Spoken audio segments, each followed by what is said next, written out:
Our guest is Naila Mohammed Hatimi. She is a project management consultant and entrepreneur. Naila, good morning. Good morning, Miriam. How are you? I'm fine. Thanks for having me. Good to have you here. Yeah.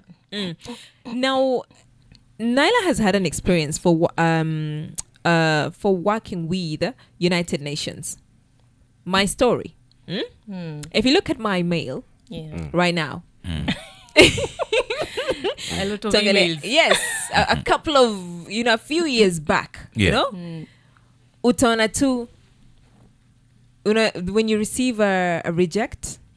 Unfortunately, we'd like to inform you that thank you for applying for ABCD. Unfortunately, they're rejects. Yeah. So I've gotten to a point in my life. I got to that space where I was so used to receiving them, and would apply for a lot of jobs. And one of the jobs that I would apply for was a position with United Nations, right?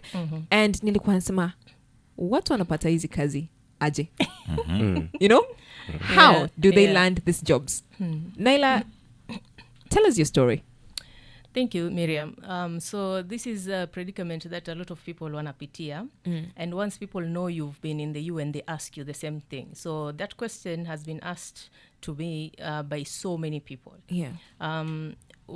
You have to understand the UN, you know how the UN works. They work in hardship areas. They work in very non-secure places. And they do a lot of humanitarian work.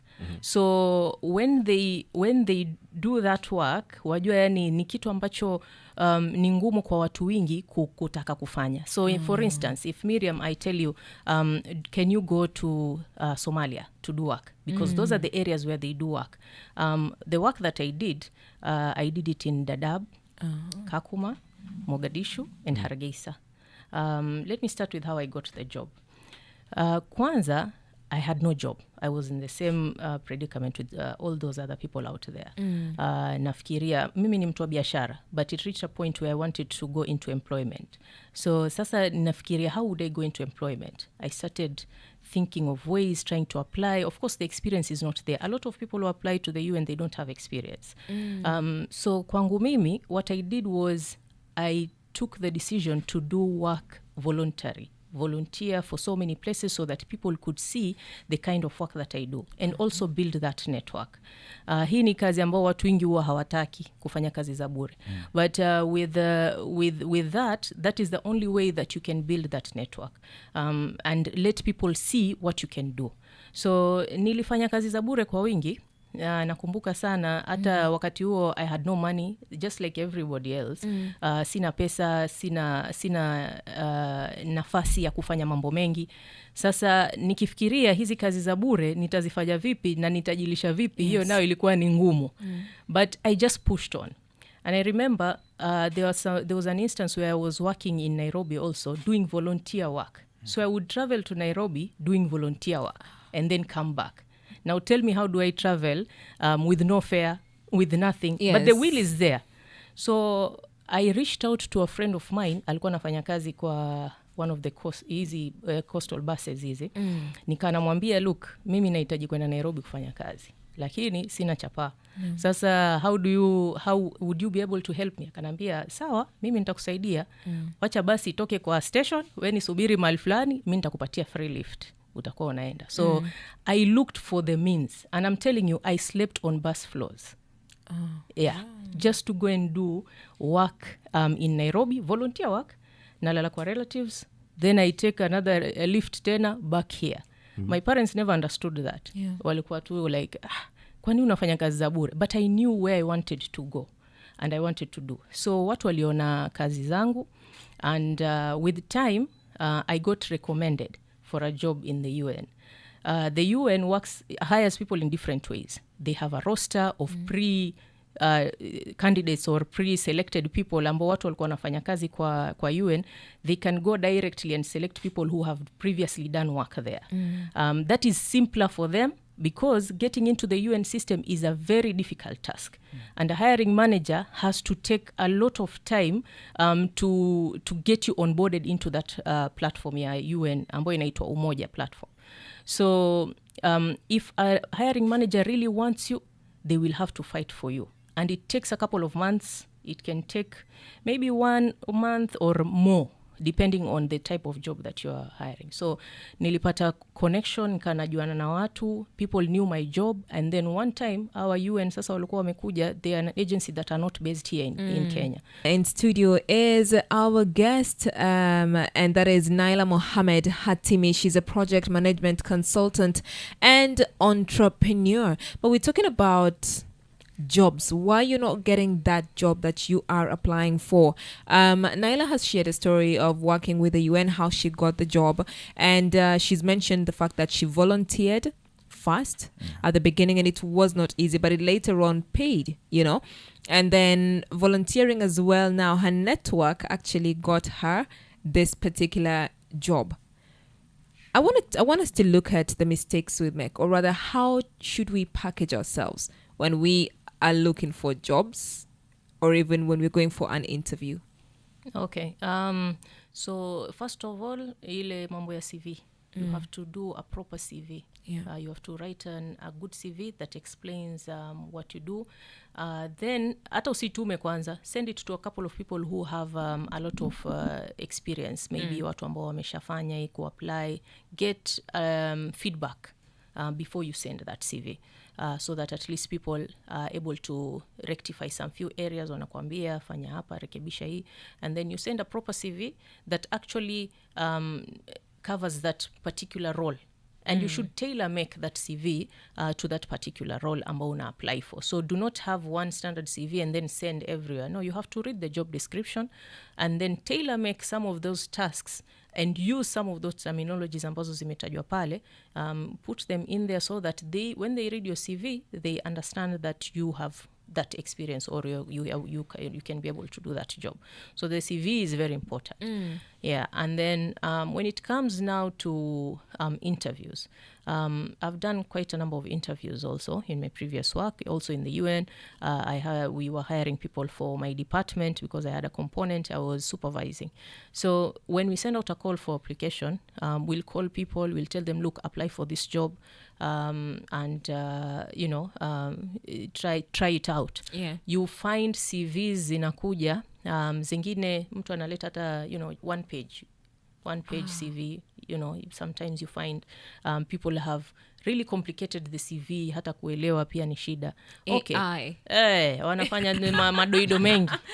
Wanaeka hapo. So once we select the people, I'll go through it probably. I select the people, and then their processes. Different organizations, different companies have their own processes. You have to be able to be ready for that particular process, especially kama una apply. Sasa wewe unaweza kwenda kwa mtandao kaangalia hii kampuni, what's the hiring process. Maybe unaweza kupata mawili matatu kajiandaa nayo, but you have to be prepared. You have to also have the patience. Usikae ukaanza kusumbua mtu ama kuandika back. Yeah. So when we select people, we first send them a written interview. Yeah, you have to, we select quite a number, tuseme kama maybe like 10, maybe 15, depending on the applicants, or 8, even 7. Sasa ukishawatumia ile written, unawaambia okay, tumekuselect, this is the first part of the interview, please tueleze how you're going to do this job. So we have questions we have curated there on that specific job. Sasa sometimes an employer can do that. If you're given that kind of a written interview, you have to really make sure that you do it properly. Yeah. Write the right things.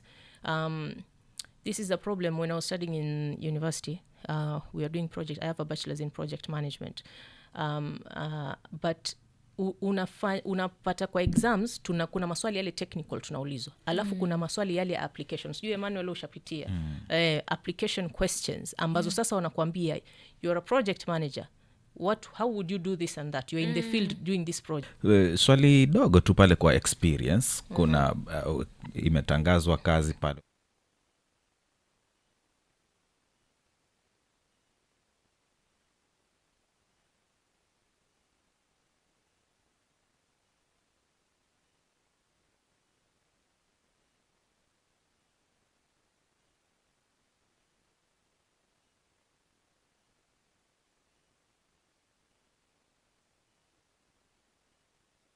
kuwa mkweli. Kwa sababu wajua ukidanganya kwa wewe uko na hiyo experience, watu watakuchukulia kwa ile kazi waiweza, na pengine hujui ile kazi vile inafaa kwenda. So you basically do well saying, keeping it real and saying the truth to the employer kuwa, I don't have this experience, but I'm a fast learner.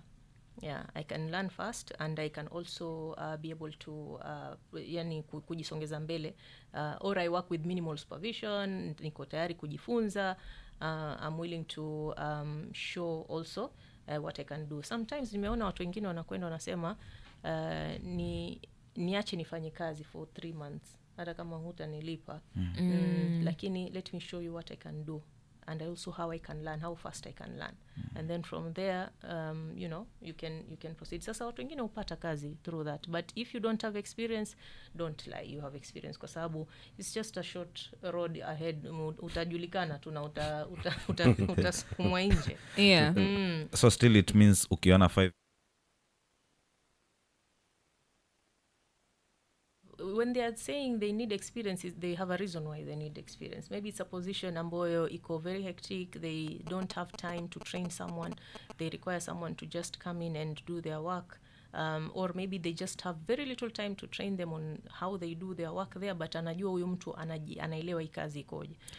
So it's easier to just say the truth. Even if you have 2 years experience, they require 3, just apply. I like what you said.